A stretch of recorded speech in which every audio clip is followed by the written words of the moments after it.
નમસ્કાર, આઝાદ મીડિયા લાઈવમાં આપનું સ્વાગત છે।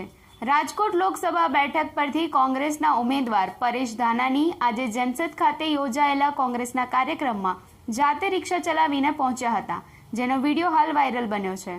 આગામી લોકસભાની ચૂંટણીને લઈને દરેક ઉમેદવાર જોરશોરથી ચૂંટણી પ્રચાર કરી રહ્યા છે। રાજ્યના વિવિધ વિસ્તારોમાં મોટી જનસભાઓનું આયોજન કરાઈ રહ્યું છે।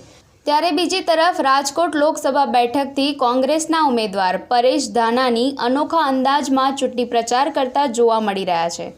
તાજેતરમાં પરેશ ધાનાણીનો બળદગાડામાં બેસીને ચૂંટણી પ્રચાર કરતો વિડીયો સામે આવ્યો હતો, ત્યારે આજે તેઓ રિક્ષા ચલાવતા પણ જોવા મળ્યા છે। આજે જસદણમાં કોંગ્રેસના મધ્યસ્થ કાર્યાલયનો ઉદ્ઘાટન કાર્યક્રમ યોજાયો હતો, જેમાં રાજકોટ લોકસભા બેઠકના કોંગ્રેસ પક્ષના ઉમેદવાર પરેશ ધાનાણી જાતે ઓટો રિક્ષા ચલાવીને પહોંચ્યા, જેનો વિડીયો હાલ સામે આવ્યો છે। આ સભામાં પરેશ ધાનાણીએ જનસભાને સંબોધતા ભાજપ ઉપર આકરા પ્રહાર કર્યા હતા। વિશાલ બુઆ, આઝાદ મીડિયા લાઈવ, રાજકોટ।